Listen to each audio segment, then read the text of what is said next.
Nah, guys, kembali lagi di channel Aprisitorus, di mana channel ini akan memberikan diri kamu suatu informasi baik dari pekerjaan, asmara, keuangan, serta kehidupan diri kamu secara general.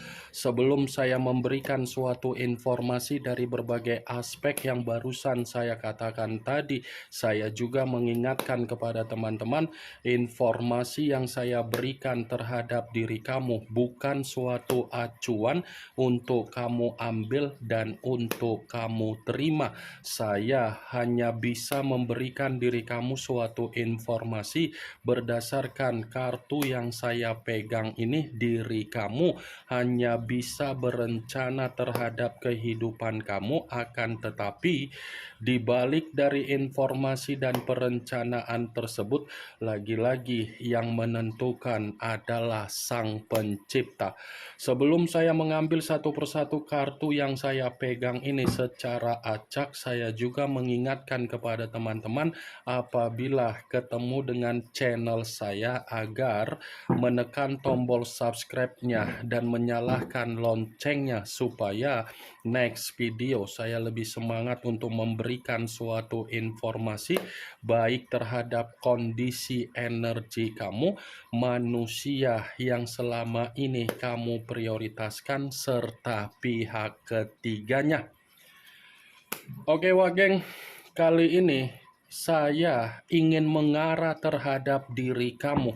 Hanya sekedar ingin mengarah dan ingin mengetahui bagaimana situasi pembawaan energi yang kamu miliki untuk siang hari ini. Situasi apa yang ingin disampaikan oleh kartu yang saya pegang ini? Apakah ada gambaran yang bersifat positif atau memang justru kebalikannya? Kita langsung saja. Saya akan mengambil beberapa kartu, di mana kartu yang akan saya ambil nanti bisa saja bersifat resonate, bisa saja tidak bersifat resonate. Semuanya saya kembalikan terhadap pola pemikiran kamu, semuanya saya kembalikan terhadap situasi energi yang kamu miliki untuk saat ini.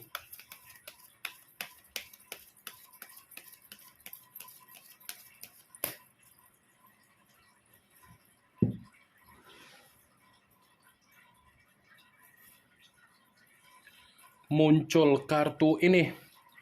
Sekali lagi saya mengatakan muncul kartu yang saya pegang ini, di mana kemunculan kartu yang saya pegang ini seperti memberikan suatu isyarat atau gambaran, tetapi gambaran ini masih mengategorikan dari kondisi komitmen kamu. Kenapa saya masih akan mengatakan dari kondisi komitmen kamu? Karena memang komitmen kamu itu tidak memiliki yang namanya komitmen jangka panjang. Sekalipun diri kamu mengatakan bahwasannya komitmen kamu sudah mengarah terhadap situasi pernikahan, pacaran, ataupun LDR, saya yakin komitmen kamu itu adalah komitmen jangka pendek. Kamunya saja yang terlalu terobsesi, kamunya saja yang terlalu berkeinginan, kamunya saja yang terlalu memiliki harapan agar apa yang kamu pertahankan di dalam kondisi komitmen kamu bisa membuat diri kamu menghayalkan diri kamu yang bahagia. Tetapi secara realita, apa yang kamu hayalkan bertolak belakang. Coba, kalau memang perkataan yang barusan saya katakan tadi menurut diri kamu salah, kenapa posisi diri kamu yang merasa tersakiti? Kenapa posisi kamu yang merasa terbebani?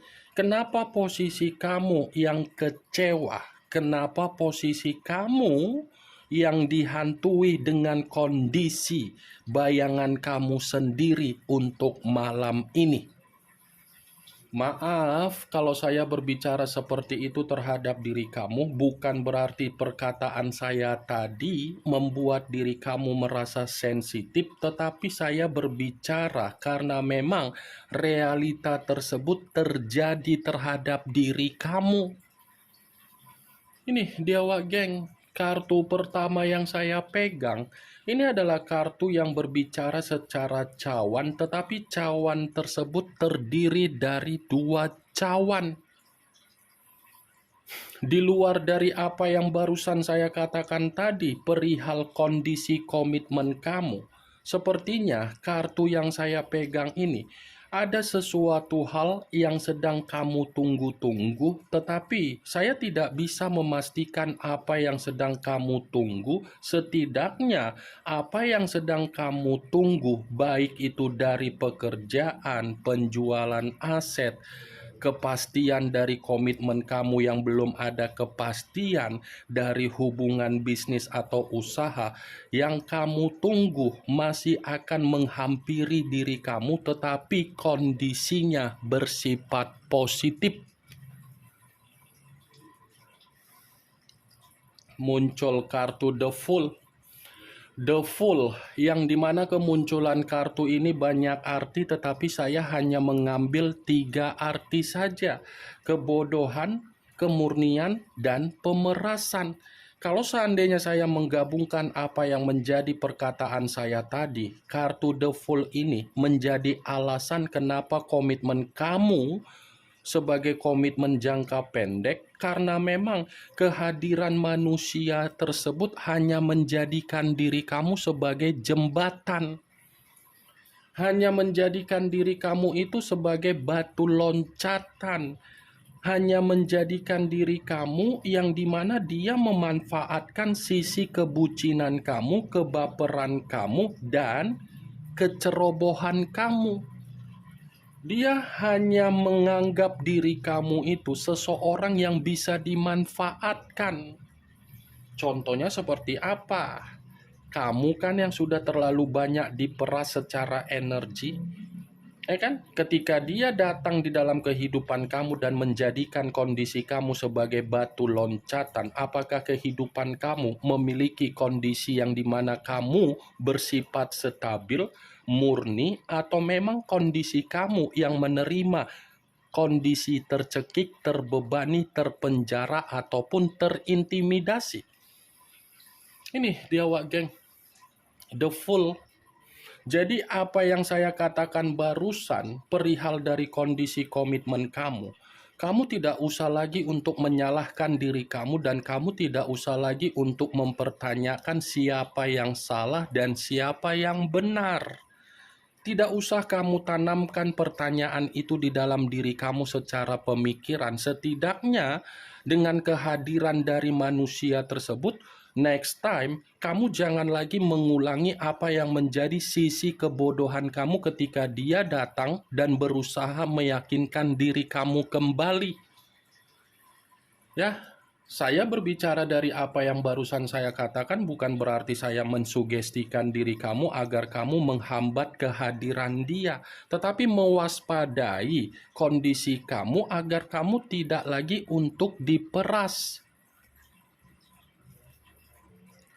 Muncul kartu Knight of Wands, kartu tongkat yang keluar, tetapi kartu ini pangeran atau prajurit yang memegang satu tongkat. Kalau seandainya saya mencoba untuk menarik dari kata tongkat, tongkat yang saya tarik ini secara tidak langsung pembawaan energi kamu untuk malam hari ini secara mulut. Kamu ini seperti orang yang berbicara secara kasar. Kasar dalam arti apa? Merasa tidak mau lagi untuk ikut campur terhadap berbagai orang yang bersifat toksik. Dan kartu Knight of Wands, kalau saya kaitkan dengan kemunculan kartu Two of Cups, yang dimana kondisi komitmen kamu tadi saya katakan bersifat jangka pendek, kartu ini pun menjadi alasannya. Alasan dalam arti apa? Ternyata manusia yang selama ini kamu pertahankan bukan hanya menganggap diri kamu sebagai batu loncatan atau jembatan, manusia itu pun secara tutur kata. Tidak ada perkataan yang enak untuk didengar oleh telinga kamu dan tidak enak untuk perasaan kamu.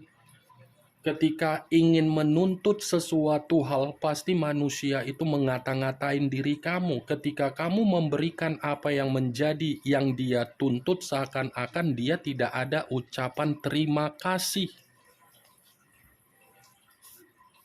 Muncul kartu Six of Pentacles, kartu koin yang keluar, tetapi kartu ini terdiri dari 6 koin. Kalau seandainya saya mencoba untuk menarik satu koin dari ke-6 koin tersebut, satu koin yang saya tarik ini seperti memperingatkan diri kamu agar diri kamu ini untuk kedepannya lebih memperbanyak yang namanya sedekah. Sedekah dalam arti apa? Memberi terhadap seseorang yang dimana seseorang membutuhkan pemberian kamu. Agar apa yang kamu beri itu seperti mengarahkan diri kamu dalam kondisi yang dimana kamu akan menerima suatu bentuk jawaban. Tetapi kalau saya katakan kartu 6 koin ini dari kemunculan kartu 2 cawan, bisa saja kartu ini pun menjadi alasan kenapa hubungan kamu secara komitmen seperti jangka pendek, karena memang komitmen kamu hanya sebatas siapa yang memberi dan siapa yang menerima. Siapa yang memberi dan siapa yang menerima hanya berbicara dalam situasi tersebut. Tetapi kondisi kamu, sudah kamu yang memberi dari apa yang dia minta, kamu ini pun seakan-akan tidak menerima suatu bentuk respon yang sesuai dengan apa yang menjadi keinginan kamu agar kamu bisa dihargai. Coba kalau saya mempertanyakan kembali, manifestasi apa, afirmasi apa yang sudah kamu dapatkan dari manusia tersebut, dan manusia itu apa yang sudah dia dapatkan dari afirmasi ataupun manifestasi yang sudah kamu berikan. Pasti akan ada kondisi yang dimana diri kamu akan sadar secara logika. Muncul kartu Two of Pentacles, kartu koin lagi yang keluar, tetapi kartu ini terdiri dari 2 koin. Kalau seandainya saya mencoba untuk menarik satu koin dari kedua koin tersebut, satu koin yang saya tarik ini seperti memperingatkan diri kamu agar kamu malam hari ini lebih mengendalikan apa yang menjadi kondisi kebingungan kamu, kelabilan kamu, keraguan kamu, kehilangan arah kamu, dan ketidakstabilan kamu. Ya, ibaratnya posisi diri kamu masih bersifat sensitif. Sensitif secara perasaan, sensitif secara keuangan, sensitif secara pekerjaan, sensitif secara keadaan, sensitif secara ruang circle, sensitif secara persahabatan, sensitif secara hubungan bisnis ataupun usaha. Muncul kartu The Death, unsur air berlambangkan 3 zodiak, Pisces, Cancer, dan Scorpio. Kalau seandainya saya mencoba untuk mengesampingkan ketiga zodiak yang barusan saya katakan tadi, keluarnya kartu The Death. Lagi-lagi kartu ini masih berbicara terhadap diri kamu yang dimana kondisi kamu akan masih menerima yang namanya perubahan. Masih ada situasi yang dimana kamu ini akan menerima ketenangan. Bukan hanya ketenangan, tetapi masih ada perkembangan di dalam kehidupan kamu. Bukan hanya perkembangan, tetapi situasi kamu ini pun masih bersifat sejahtera. Di luar dari apa yang saya katakan tadi, kartu The Death seperti memperingatkan diri kamu kembali apa yang menjadi kondisi kebiasaan buruk kamu di masa lalu, yang dimana kamu gampang untuk percaya, gampang untuk bucin, gampang untuk baper, dan gampang memberikan rasa simpati ataupun empati secara perasaan. Itu kamu kesampingkan dulu, ya. Kesampingkan dulu, karena kebiasaan buruk yang pernah kamu lakukan itu tidak membuktikan kondisi kamu yang bahagia, malah membuktikan diri kamu yang mati total, yang membusuk. Satu contoh yang kecil dari kondisi komitmen, kamu seperti sudah menyadari kondisi komitmen kamu bersifat membusuk, tetapi kamu selalu mempertahankan agar komitmen kamu itu ada perubahan. Ketika kamu mempertahankan apa yang menjadi situasi untuk menerima perubahan, realita yang berbicara apa? Berbeda. Muncul kartu The Moon, unsur air kembali dan masih berlambangkan 3 zodiak kembali, Pisces, Cancer, dan Scorpio. Kalau seandainya saya mencoba untuk mengesampingkan ketiga zodiak tersebut, saya rasa kartu The Moon ini ada kaitannya dengan kemunculan kartu The Death. Kaitannya dalam arti apa? Ada sesuatu hal yang tidak kamu ketahui tetapi akan diperlihatkan terhadap diri kamu, yang dimana apa yang akan diperlihatkan terhadap diri kamu ini dari kondisi seseorang, tetapi dalam situasi yang dimana penuh dengan ketakutan, bahaya, khawatir, dan waspada. Tetapi kalau saya berbicara dari sisi yang lain, kartu The Moon ini pun seperti mengategorikan, kendalikan apa yang menjadi ketakutan kamu, kendalikan apa yang menjadi kewaspadaan kamu. Karena rasa kegelisahan yang masih ada di dalam energi kamu bukan berarti situasi tersebut untuk selamanya kamu nikmati. Masih ada yang namanya suatu bentuk perubahan, kemajuan, transisi, perkembangan di dalam kehidupan kamu. Ini yang ingin saya sampaikan terhadap diri kamu dari berbagai kartu yang saya pegang ini. Kemunculan kartu The Moon sebagai kartu terakhir yang ingin saya katakan terhadap diri kamu, sebagai kartu kesimpulan yang ingin saya sampaikan terhadap diri kamu. Yang positif ambil, yang negatif buang. Sekian dulu informasinya. Salam kartu tarot, salam zodiak.